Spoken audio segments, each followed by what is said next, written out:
Hello student, welcome to web the UPSC Kurukshetra. Student, class 11th की geography NCERT continue करते हुए आज हम इसके आगे के चैप्टर देखेंगे और कोशिश करेंगे कि आज ही इस एनसीईआरटी को समाप्त कर दें। और इसमें आज हम चैप्टर नंबर 11, 12, 30, 40 चारों चैप्टर देख लेंगे और इसके बाद ही आपकी एनसीईआरटी आज समाप्त हो जाएगी। और कुछ दिन बाद फिर आपकी इंडियन ज्योग्राफी स्टार्ट करेंगे, उससे भी आपके काफी ज्यादा क्वेश्चन प्री और मेंस में आते हैं। तो ये दोनों एनसीईआरटी आपकी काफी ज्यादा इंपॉर्टेंट हो जाती हैं। और बात आई 12th की, तो 12th की हमें उसमें कुछ ही चैप्टर पढ़ने, उसको भी हम आगे देख लेंगे, फिर इसके नोट्स आपको टेलीग्राम पर मिल जाएंगे। अब शुरू करते हैं हम अपना चैप्टर नंबर 11, जिसका नाम है विश्व की जलवायु एवं जलवायु परिवर्तन। तो पहले आपको ये डिफरेंस पता होना चाहिए कि जलवायु और मौसम में क्या डिफरेंस होता है।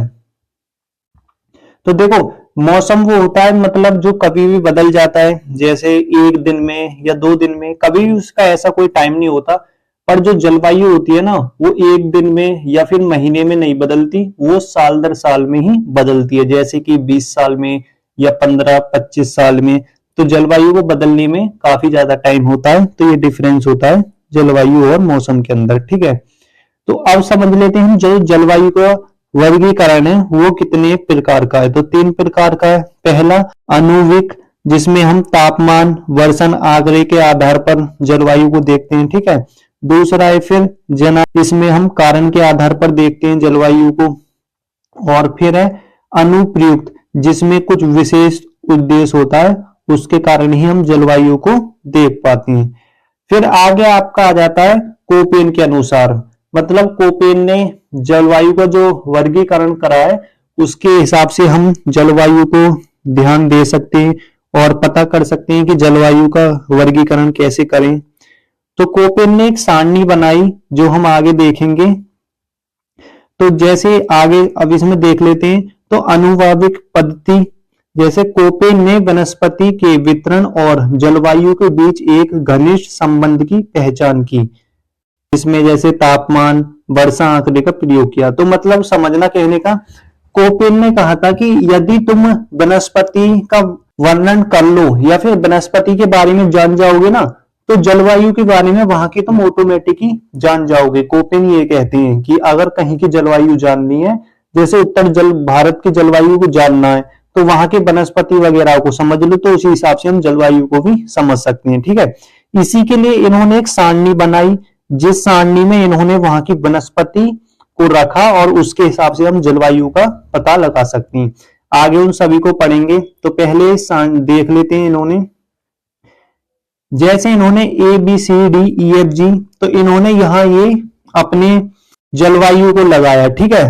और फिर इसी के हिसाब से इन्होंने आगे वनस्पतियों को इनमें जोड़ दिया कि वहां की जैसे कैसी होगी। तो पहला नंबर जैसे उष्णकटिबंधीय, तो यहाँ सभी मौसम का औसत टेम्परेचर 18 सेल्सियस से अधिक होगा, ठीक है। और जहां शुष्क जलवायु, तो है वर्षण की तुलना में विभव वाष्पीकरण की अधिकता होती है। फिर आता है उष्ण शीतोष्ण, तो यहाँ सर्वाधिक ठंडी होती है और यहाँ टेम्परेचर 3 सेल्सियस से अधिक होता है, बट 18 सेल्सियस से मध्य अक्षांश की जलवायु में यहाँ कम होता है, ठीक है। डी नंबर पर आ जाता है शीत, तो यहाँ सभी महीने में औसत टेम्परेचर 10 सेल्सियस से अधिक होता है।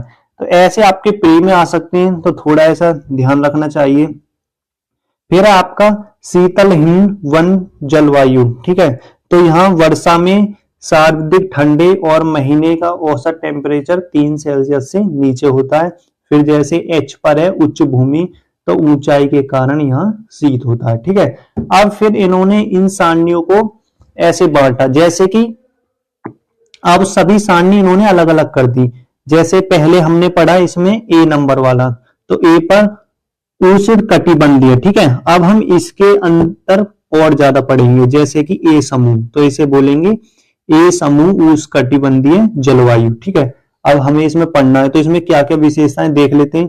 तो उष्णकटिबंधीय आर्द्र जलवायु करक मकर रेखा के बीच में होती है, ठीक है। तो जैसे ये, तो इधर के इलाके में ये होती है ए नंबर वाली जलवायु, ठीक है।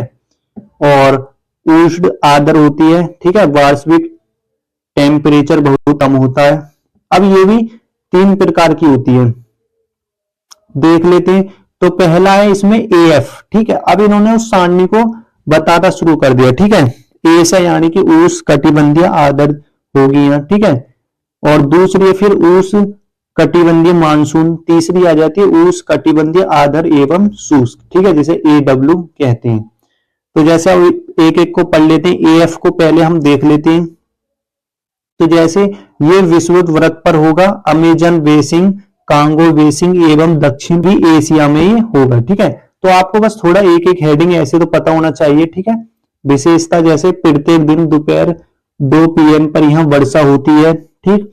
और तापमान समान रूप से ऊंचाई व वार्षिक तापांतर नगण्य होता है, ठीक है। तो इतने पॉइंट तो आपको इसमें थोड़े थोड़े पता होना चाहिए, ठीक है। फिर आ जाती है आपकी AM वाली। तो AM वाली में जैसे ये कहाँ होती है, भारतीय उपमहाद्वीप, दक्षिण अमेरिका, उत्तरी और पूर्वी भाग तथा उत्तरी ऑस्ट्रेलिया में होती है। यहाँ भारी वर्षा, गर्मी में शीत ऋतु शुष्क होता है, ठीक है। फिर तीसरे नंबर पर आ जाती है उष्ण कटिबंधीय आर्द्र एवं शुष्क। तो ये AWD के नाम से इसे जानते हैं। तो AF प्रकार की जलवायु के उत्तरी दक्षिण में होती है, जैसे और कहा, जैसे ब्राजील वनों के उत्तरी व दक्षिण में, और फिर सूडान व मध्य अफ्रीका में, ठीक है। तो इतना आपको ये पता होना चाहिए, ठीक है। अब फिर आ जाती है B नंबर पर।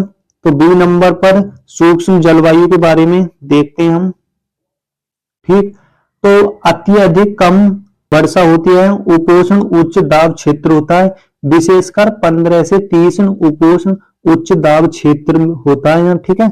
महाद्वीप का पश्चिमी सीमांत तापमान का अवतलन और उत्तरण होता है, ठीक है, मतलब प्रकाश का।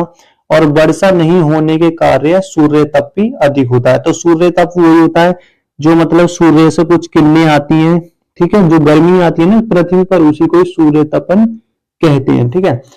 इतना ही नोट कर लेना आप इसमें। और फिर आगे ये 4 प्रकार के ये होते हैं। तो पहला जैसे BHS, तो ये हम कोपेन के अनुसार देख रहे हैं, ठीक है। तो BHS जिसमें उष्ण कटिबंधीय टोपी, ठीक है। तो यहाँ घास भूमि होती है, ठीक। और दैनिक वार्षिक तापांतर होता है, ठीक है। दूसरा फिर उपोष्ण कटिबंधीय मरुस्थल जिसे BWH कहते हैं। और तीसरा है मध्य अक्षांशीय स्टेजी जिसे BSK कहते हैं। और चौथा है इसमें मध्य अक्षांशीय मरुस्थल जिसे BWMK कहते हैं, ठीक है। तो इनके बारे में आपको प्री टाइप में ही आ सकते हैं, मेंस में तो ऐसे नहीं आते, ठीक है। फिर आ जाती है आपकी तीसरा ग्रुप कौन सा, C, ठीक है। तो ये जो आपका पहले ही आपने पढ़े थे ना ABCDEFH, तो ये उन्हीं में से लिए गए, ठीक है। तो तीसरे नंबर पे है कोष्ण शीतोष्ण मध्य अक्षांशीय, ये यहाँ होता है। तो कितने डिग्री पर होता है, 30 से 50 अक्षांश पर, और महाद्वीप के पूर्वी व पश्चिम सीमांतों पर विस्तृत होता है। और गर्मी ऋतु कोष्ण और शीत ऋतु मृदुल यहाँ होता है, ठीक है। तो प्रकार कितने होते हैं, इसके भी आपके 4 ही प्रकार होते हैं। तो जिसमें जैसे आर्द्र उपोष्ण कटिबंध, जैसे सर्दियों में शुष्क और गर्मी में उष्ण होता है यहाँ, ठीक है। मध्य सागर इसे CS के नाम से जानते हैं।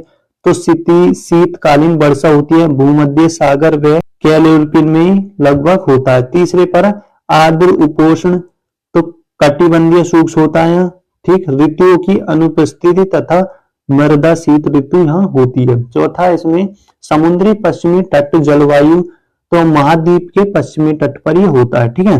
तो मतलब ये यहाँ थोड़ी जगह के बारे में बता रखा है, कहाँ की जलवायु कहाँ होती है। थोड़ा चैप्टर आपका ये थोड़ा आपको वैसा तो लगेगा ये, ठीक है, जिसमें फैक्ट्स थोड़े ज्यादा होते हैं। 4 नंबर पर आता है आपका फिर शीत हिम वन जलवायु, यानी कि जहां ठंड वगैरह ज्यादा होती हो, ठीक है। ये आपके 2 प्रकार की, जैसे पहली है आर्द्र जाड़ों से युक्त ठंडी जलवायु और दूसरा है शुष्क जाड़ों से युक्त ठंडी जलवायु, ठीक है। तो समुद्री पश्चिमी तट जलवायु और मध्य अक्षांशीय स्टेपी जलवायु से ध्रुव की ओर ये होती है, ठीक है। और यहाँ वार्षिक तापांतर अधिक होता है, ठीक है।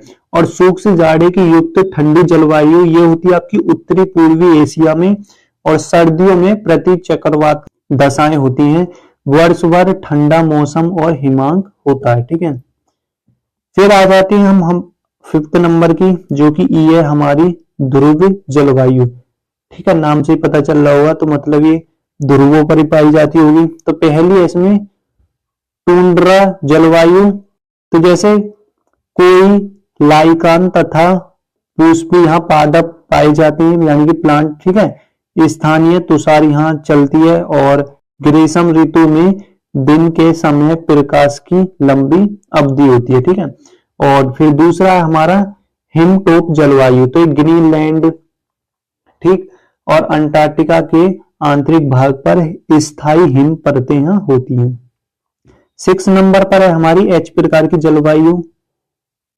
तो ये पर्वतीय क्षेत्र में होती है और ऊंचाई के साथ जलवायु में परिवर्तन होता है। तो ये हमारी कोपेन के अनुसार सभी जलवायु हो जाती है। ठीक है, इन्हीं से हमें पता चल सकता है। देखो, दो तरीके के, एक तो प्लांट से जान सकते हैं हम जलवायु को, ठीक है, और ये कोपेन ने भी बता रखा है। तो ये एक बार देख लेते हैं। तो ये हमारी ये जलवायु को हमने विस्तार रूप से पढ़ा था। ठीक है, अब आगे देख लेते हैं फिर हम इस चैप्टर में, और जलवायु परिवर्तन देख लेते हैं। ठीक है, तो देखते हैं, पृथ्वी पर प्राकृतिक रूप से गर्म युग व हिम युगों के साक्ष्य देखे गए हैं, जो कि प्राकृतिक जलवायु परिवर्तन को बताते हैं। ठीक है, तो ये बिल्कुल बात सही है कि जलवायु का भी परिवर्तन होता है, और प्राकृतिक जलवायु जैसे पहले टाइम पर, मतलब आप दैनिक में भी देखते होंगे, जैसे ठंडे ज्यादा होती पर अब दिन पर दिन कम होती जा रही है। तो ये जलवायु का कारण हो गया। पहले वर्षा भी ज्यादा होती थी, पर अब वो भी कम है। ठीक है, तो अपने दैनिक में भी हम ये सब देख सकते हैं। अब दे रखी है जैसे कि जलवायु परिवर्तन के कारण क्या है। ठीक है, तो जलवायु परिवर्तन के कारण जैसे खगोलीय कारण, ठीक है, सौर कलंक जिसमें वृद्धि घटना, ठीक, जिसमें मौसम ठंडा, आर्द्र, तूफान, ये सब होता है। ठीक है, इनके कारण। ठीक है, और भी जैसे कि हमारे जो हम पॉल्यूशन वगैरह ये ज्यादा कर रहे हैं, ठीक है, उसके कारण भी। पर ये ध्यान रखना, जो जलवायु होगी वो हमेशा बहुत साल लग जाती है, उसे परिवर्तन होने में 20 से 25 साल लगभग होती हैं। ठीक है, अब हमारा चैप्टर नंबर 11 समाप्त होता है। तो अब हम अपने चैप्टर नंबर 12 को स्टार्ट करते हैं, या कह सकते हैं दूसरी यूनिट हमारी अब स्टार्ट हो जाती है, जिसमें हमें महासागर को जानना है। ठीक है, आगे हम सभी चैप्टर को इनको कंप्लीट करते जाएंगे साथ के साथ। तो अब आ जाता है हमारा चैप्टर नंबर 12, महासागरीय जल। इसमें हमें ये देखना है। तो पहले देख लेते हैं पृथ्वी पर जल का वितरण।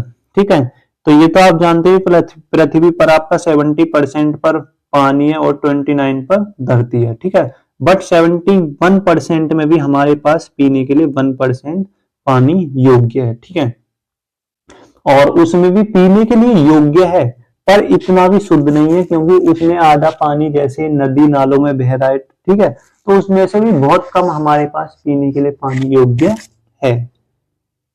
तो अब आगे हम समझ लेते हैं, इसी में यही बात यहां दे रखी है कि जो महासागर का जल है वो कितना है, 97.25%, जो कि महासागर में जाता है। ठीक है, फिर है हिमा नदियां व हिमटोपियां, यहाँ 2.05%। फिर भूमिगत जल 0.68%। फिर झील में 0.01%। मृदा में नमी कितनी है, 0.005%।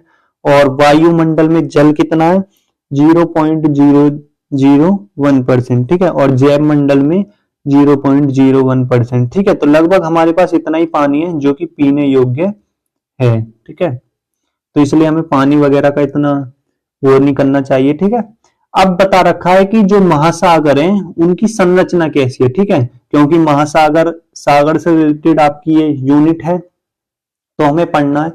तो महासागरीय स्थल के ऊंचाबच। ठीक है, तो मतलब ये महासागरीय के भाग को हमें इसमें पढ़ना है।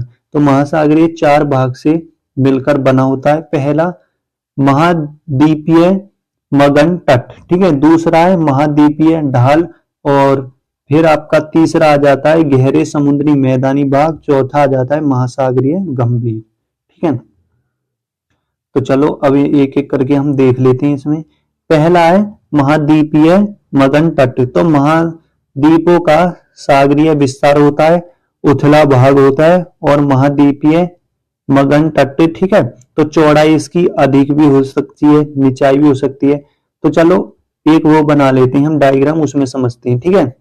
जैसे मान के चलते हैं ये आपकी धरती है, ठीक है, यहाँ हम खड़े हैं, ठीक है। महासागर स्टार्ट होता है हमारा कुछ यहाँ आके, ठीक है। तो मतलब यहां से स्टार्ट हो जाता है, बट पहले महासागर की जो ऊंचाई होगी ना वो थोड़ी ऐसी होगी, ठीक है। तो इसे बोलेंगे हम महाद्वीपीय मगन तट, ठीक है, क्योंकि धरती से सटा होगा ये। फिर दूसरा आ जाता है महाद्वीपीय ढाल, तो ये महासागरीय बेसिन होता है, ठीक है, महागत तल को जोड़ता है और महासागर की गहराई में 200 मीटर से 3000 मीटर तक होता है, ठीक है। तो यानी कि अब थोड़ा हिस्सा आ जाता है आपका इतना, ठीक है। तो ये महासागर की संरचना है, ओके।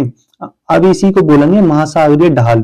तो पहले था महाद्वीपीय मगन तट, ठीक है, और फिर थोड़ा सा ढाल आ जाता है, ठीक है। तीसरे नंबर पर आ जाता है गहरा समुद्री मैदान, ठीक है। अब समुद्री मैदान थोड़ा थोड़ा आता रहेगा, ठीक है। तीसरे नंबर पर ये होता है जैसे कि मैदानी ढाल होता है, गहराई कितनी हो जाती है 3000 से 6000, और मैदानी महीम कण होते हैं, ठीक है। अब चौथे नंबर पर आता है लास्ट महासागरीय गंभीर, ठीक है। तो महासागरीय ग्रत होता है, सक्रिय जलवायु, भूकंप यहीं से, प्लेटों की संरचना यहीं होती है। तो अब आ जाता है ये वाला भाग, ठीक है।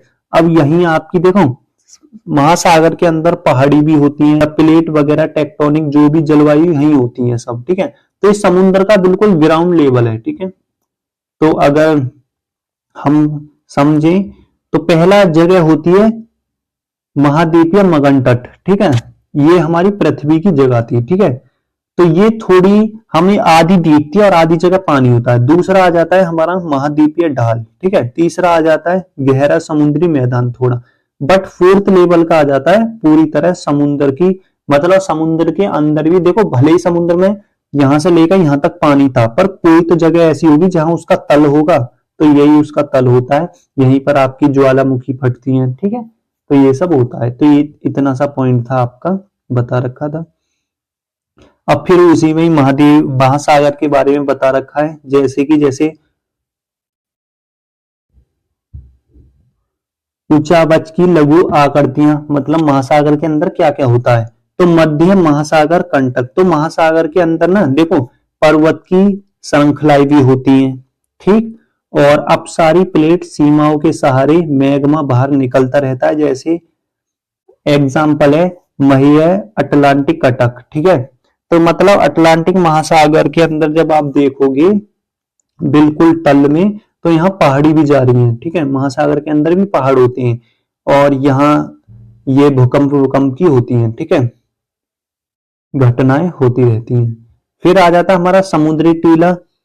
तो नुकीले शिखर वाले पर्वत जो समुद्री तल के ऊपर उठे हुए किंतु महासागर की सतह तक नहीं पहुंच पाते, ज्वालामुखी द्वारा ये उत्पन्न होते हैं, ठीक है। तो मतलब महासागर के अंदर ही जब ज्वालामुखी निकलेगी यहाँ से लावा, तो वो ठंडा होगा, तो पहाड़ का तो निर्माण होगा ना। तो यही बात यहाँ कही गई है, ठीक है। आगे फिर आ जाता है सबसे सपाट जल मगन कैनियन, ठीक है। तो महाद्वीपीय मगन तरवे ढाल पर अपरदन द्वारा निर्मित होता है और हडसन कैनिस विश्व का सबसे बड़ा कैनियन माना जाता है, ठीक है। फिर आ जाता है इसमें निम्न द्वीप, जिसमें जैसे चपटे शिखर वाले समुद्री टीले होते हैं, फिर वह द्वीप होता है, ओके। आगे पॉइंट आ जाता है अब हमारा महासागरीय जल का तापमान। तो तापमान के वितरण को प्रभावित करने वाले कारक, जैसे पहला अक्षांश, ठीक है। दूसरा है स्थल व जल का असमान वितरण होना, ठीक है। सनातन पवनें, ठीक है, और महासागरीय धाराएं। तो समझ लेते हैं एक एक का। अक्षांशीय कैसे है, विषुवत से ध्रुव की ओर तापमान में ये कमी करेगी अक्षांश के कारण, ठीक है। फिर स्थल व जल का असमान वितरण, उत्तरी गोलार्ध में स्थलाकृतियां और ऊष्मा की प्राप्ति यहाँ अधिक होती है। फिर सनातन पवनें, स्थायी पवनें, ठीक है, अपटीय पवनें के कारण स्थल में जल और गर्म व महासागरीय जल की तटों से दूरी। तो मतलब जैसे महासागरीय जल हो और हवा वगैरह चल रही हो तो उनके कारण भी तो उसके टेम्परेचर में कोई ना कोई परिवर्तन हमें देखने को मिलेगा। फिर है महासागरीय धाराएं, तो ये गर्म व ठंडी जलवायु व महासागरीय तापमान का वितरण करती है। ठीक है, तो टॉपिक केवल आपका यही था, ये मतलब टेम्परेचर महासागर से रिलेटेड। ठीक है, आगे आ जाता है आपका महासागरीय जल की लवणता यानी कि NaCl की मात्रा। ओके, लवणता समुद्री जल में घुले हुए लवण की मात्रा को लवणता कहते हैं यानी कि NaCl, खारापन। ठीक, इसे प्रति 1000 ग्राम परसेंट से मापा जाता है। ठीक है, महासागरीय लवणता को प्रभावित करने वाले कारक कौन कौन से हैं जो उसे प्रभावित करते हैं? तो पहला जैसे वाष्पीकरण एवं वर्षण, दूसरा है नदी व ग्लेशियर ताजा जल, तीसरा है प्रचलित पवने और चौथा है जल धाराएं व फोर्थ नंबर पे तापमान व घनत्व। ठीक है, तो ये ऐसे ऐसे पॉइंट होते हैं कि जब आपको मेंस में जल से रिलेटेड कुछ लिखना होगा, ठीक है, या फिर आपको समुद्र के बारे में कुछ ऐसा टॉपिक आएगा आपका मेंस में, तो आप ये सब लिख सकते हो उसमें कुछ पॉइंट। ठीक है, जब हमें 150 या 250 वर्ड में लिखना होता है तो यहाँ से भी आप कुछ पॉइंट उठा सकते हो। फिर इसमें लवण का क्षैतिज वितरण, तो क्या इसमें खुले महासागर की लवणता होती है 30% से 37% तक, और फिर बंद महासागर जैसे लाल सागर की लवणता 41%, और आर्कटिक व ज्वार नदमुख ये 0 से 35% होता है, और गर्म व सूक्ष्म का जो वाष्पीकरण होता है उसकी लवणता होती है 70%, और आर्कटिक क्षेत्र में शुद्ध जल ग्लेशियर इसकी लवणता कम होती है। फिर अटलांटिक महासागर इसकी उच्च लवणता होती है 1 से 2% और उत्तरी अक्षांश में होती है, तथा अधिक लवणता होती है 20 से लेकर 30 पश्चिम देशांतर। ठीक है, फिर अन्य सागरों की लवणता जैसे कि इसमें दे रखा है, जैसे उत्तरी सागर तो इसकी लवणता उच्च जलधारा की वजह से होती है। ठीक है, बाल्टिक सागर इसकी लवणता कम होती है, नदियों का जल होता है। फिर भूमध्य सागर लवणता अधिक, ठीक, और वाष्पीकरण भी होता है। ठीक है, फिर है इसमें हिंद महासागर, औसत लवणता इसकी 35% है। ठीक है, बंगाल की खाड़ी की लवणता कम है। और तो इस चैप्टर में हमने थोड़ा समुद्र के बारे में जाना था। ठीक है, और लवणता से रिलेटेड जो कि NaCl होती है और ये समुद्र में खारेपन को बताती है। ठीक है, अब नेक्स्ट आगे चैप्टर पे चलते हैं जो कि हमारा 13 चैप्टर नंबर है। ठीक है, जिसका नाम है महासागरीय जल संचलन। ठीक है, तो महासागरीय का जो जल संचलन है वो कैसे होता है, तो 13 नंबर चैप्टर अपना स्टार्ट करते हैं, देखते हैं पॉइंट वाइज इसे। महासागरीय जल की गति के कारण कौन कौन से होते हैं? ठीक है, तो जल तो देखो सारी गति करती है, बट पहले हम महासागरीय जल की समझ लेते हैं। तो पहला टेम्परेचर, दूसरा है खारापन जो अभी हम पहले चैप्टर में पढ़ा था हमने, लवणता के कारण। ठीक है, फिर है घनत्व, और फिर आगे आपका अन्य गति का कारण हो सकते हैं। ठीक है, फिर सूर्य, चंद्रमा व वायु के कारण। अब फिर आगे देखते हैं इसमें महासागरीय की जो गति है वो 2 प्रकार से हो सकती है, जैसे क्षैतिज गति और दूसरा है ऊर्ध्वाधर गति। क्षैतिज गति महासागरीय जल धाराएं लहरें से, ठीक है, और दूसरा है ऊर्ध्वाधर गति ये कि ज्वार भाटा से। ठीक है, तो मतलब जो चांद अपनी तरफ आता है, ठीक है, तो पृथ्वी के पानी को अपनी ओर खींचने लगता है ग्रेविटी के कारण, उस वजह से ये होता है। ठीक है, फिर आगे इसमें देख लेते हैं महासागरीय धाराएं एक निश्चित दिशा में बहुत बड़ी मात्रा में जल का लगातार बहाव है। ठीक है, और तरंगे जल की क्षैतिज इसमें जल गति नहीं करता है, लेकिन तरंगे के आगे बढ़ने का क्रम है वो जारी रहता है। ठीक है, तरंगों का। आगे फिर इसमें देख लेते हैं हम ये तरंगे क्या होती हैं। तो तरंगे वास्तव में एक ऊर्जा है जो कि जल नहीं है। ठीक है, पर जल कण छोटे वृत्ताकार रूप में गति करती है। वायु जल को ऊर्जा प्रदान यही करती हैं तरंगे। ठीक है, तो एक प्रकार की एनर्जी होती है। अब आगे डेफिनेशन आ जाती है ज्वार भाटा क्या होती है। सूर्य के आकर्षण के कारण समुद्र में दिन में एक दो बार ज्वार भाटा आता है। तो ये आखिर होता क्या है, तो ये चंद्रमा सूर्य के सामने वाले पृथ्वी के भाग पर ज्वार भाटा उत्पन्न होता है तथा इसके विपरीत 180 डिग्री पर उपकेंद्र बल के कारण ज्वार भाटा उत्पन्न होता है। ठीक है, तो जैसे पृथ्वी है, सूर्य, चांद, तो पानी ना थोड़ा इधर उठने लगता है, ठीक है, ग्रेविटी के कारण, तो इसे ही ज्वार भाटा कहते हैं। दिन में एक दो बार ये आता रहता है। ठीक है, ठीक। फिर आगे आ जाता है हमारा नोट पॉइंट दे रखे हैं यहाँ। विश्व का सबसे ऊंचा ज्वार भाटा कनाडा में फंडी की घाटी में ये आता है। ठीक है, अब आगे आ जाता है हमारा आवर्ती पर आधारित ज्वार भाटा कौन कौन से। पहला है अर्ध दैनिक ज्वार भाटा, प्रत्येक दिन में 2 बार उच्च ज्वार भाटा व 2 निम्न ज्वार भाटा यहाँ आती हैं। फिर है दैनिक ज्वार भाटा, प्रत्येक दिन में 1 उच्च व 2 निम्न ज्वार भाटा यहाँ आती हैं। फिर मिश्रित ज्वार भाटा, जैसे उत्तर में विभिन्नताएं होती हैं यहाँ, ठीक है, और उत्तरी अमेरिका व पश्चिम तट प्रशांत महासागर में ये आता है। ओके, फिर है बृहद ज्वार भाटा, जब तीनों एक सीध रेखा में होते तब ज्वारीय उभार अधिक होता है, यानी कि सूर्य, पृथ्वी और चंद्रमा। ठीक है, जब ये एक लाइन में होते हैं ना तो वृहद ज्वार भाटा यानी कि अधिक ज्वार भाटा आता है। और दूसरी कंडीशन है निम्न ज्वार भाटा, चंद्रमा व सूर्य समकोण दोनों का गुरुत्वाकर्षण बल एक दूसरे के विरुद्ध कार्य करता है। तो जब निम्न मतलब जैसे चांद पानी को यहाँ, जैसे सूर्य पानी को इधर खींचे और चंद्रमा थोड़ा इधर, तो जब ज्वार भाटा निम्न, क्योंकि बैलेंस हो जाता है पानी का, तो निम्न आता है। ठीक है, फिर है ज्वार भाटा का महत्व क्या है। नौ संचलन पर पड़ता है, मछली पालन पर भी इसका पड़ता है। ठीक है, और तल छड़ों के डिसिलेशन पर पड़ता है, और विद्युत ऊर्जा, ज्वार भाटीय ऊर्जा। ठीक है, और फिर ये विद्युत ऊर्जा है जो कि भारत पश्चिम बंगाल में दुर्ग दुवंती सुंदरवन डेल्टा पर भी फर्क पड़ता है। ठीक है,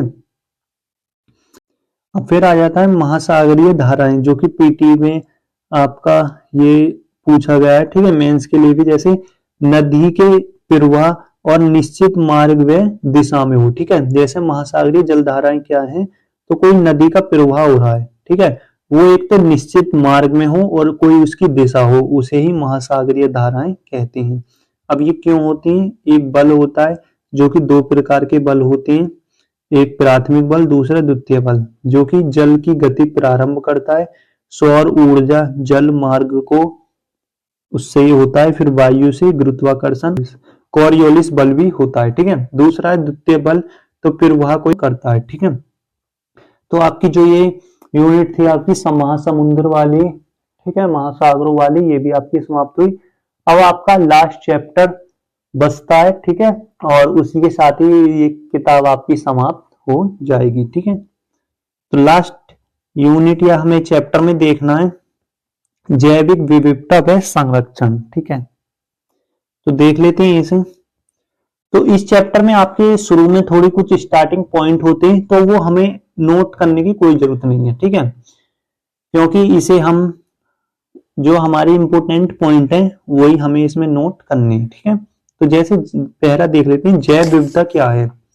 उष्ण कटिबंध में अधिक भूमध्य रेखा से ध्रुवों की ओर जैव विविधता में कमी आती है। ठीक है, तो मतलब ये बता रहा है कि जैसे उष्ण कटिबंधीय हो गया, ठीक है, वहां, और अगर भूमध्य रेखा में ध्रुवों की तरफ देखो ना तो जैव विविधता में कमी आती है, यानी कि जैव मतलब हो गया वायु, ठीक, तो वायु विविधता में कमी आती है। जैसे कि यहाँ की जो प्रजातियां होती हैं वो थोड़ी अलग पाई जाएंगी, यहाँ की थोड़ी अलग, यहाँ की अलग, ये उसी चीज को दर्शा रही है चीज। ठीक है, उच्चावच के आधार पर भी जैव विविधता निम्न उच्चावच से ऊपर और उच्चावच की ओर कम हो जाती है। ठीक है, तो आगे फिर जैव विविधता के 3 स्तर इसमें बताए गए हैं, तो देख लेते हैं हम।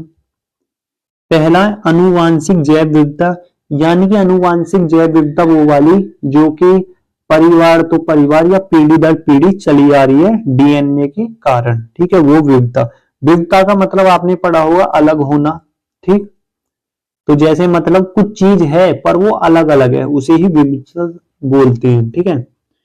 तो इसमें जैसे जीन में विविधता यानी कि डीएनए में, ठीक है, तो समान भौतिक लक्षणों वाले जीव के समूह को प्रजाति कहते हैं, ठीक।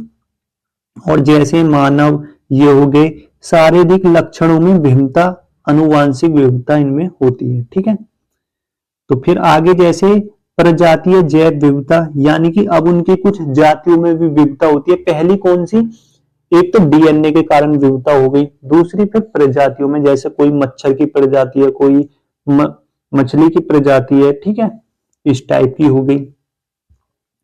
तो जिसमें निर्धारित क्षेत्र में प्रजातियों की संख्या होती है इनमें, जैसे जिन क्षेत्रों में प्रजाति विविधता अधिक होती है उन्हें जैव विविधता हॉट सपोर्ट कहते हैं, ठीक है। तीसरी है परितांत्रिक जैव विविधता, ठीक है, तो वहां के जैसे वायुमंडल, स्थलमंडल, इन सब के कारण जो विविधता होगी वो परितांत्रिक जैव विविधता कहलाती, ठीक है। तो प्रत्येक प्रकार के परितंत्रों में होने वाले पारितंत्रीय प्रक्रियाओं तथा आवास स्थानों की भिन्नता विविधता ये बनाते हैं, ठीक है। तो 3 प्रकार की थी ये। अब फिर GS3 में ये आपका मेंस में क्वेश्चन आया था कि जैव विविधता की पारिस्थितिकी भूमि कौन कौन सी हो सकती है। तो जैसे पहला पारितंत्र हो सकता है, उसमें वायुमंडलीय जैव विविधता हो सकती है, ठीक। और फिर इसमें अब हम एक एक करके देख सकते हैं। जैसे पारितंत्र में ऊर्जा, जल व पोषण चक्र के कारण, फिर वायुमंडल गैसीय व जलवायु में नियंत्रण के कारण, जैव विविधता में जितनी अधिक विविधता प्रजातियों के लिए उतना ही प्रतिकूल स्थिति में रहने की संभावना है। मतलब जितनी ज्यादा प्रजातियों की भिन्नता होगी उतने ढंग से वे सरवाइव कर सकती हैं, ठीक है।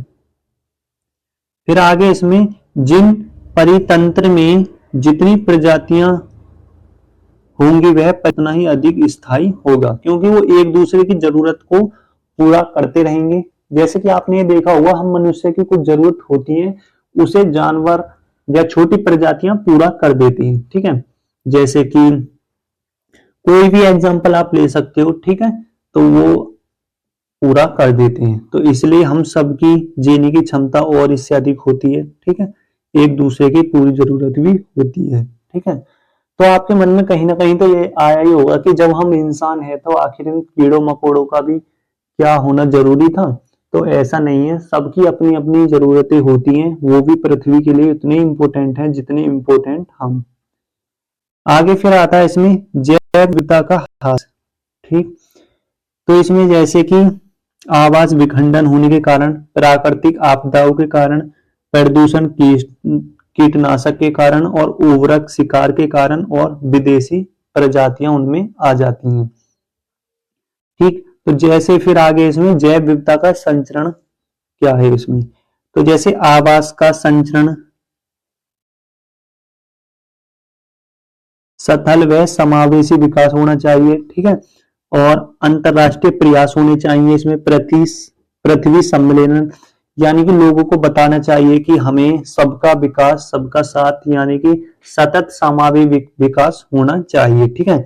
हमें जीवों के प्रति या फिर पर्यावरण के प्रति या मनुष्य सभी के प्रति इतना ही जिम्मेदार होना चाहिए, ठीक है। फिर भारत सरकार द्वारा भी कुछ कदम, जैसे कि WPA 1972 में इस प्रकार कदम उठाए जाने चाहिए, और फिर व्यक्तिगत की प्राथमिकता होनी चाहिए, ठीक है।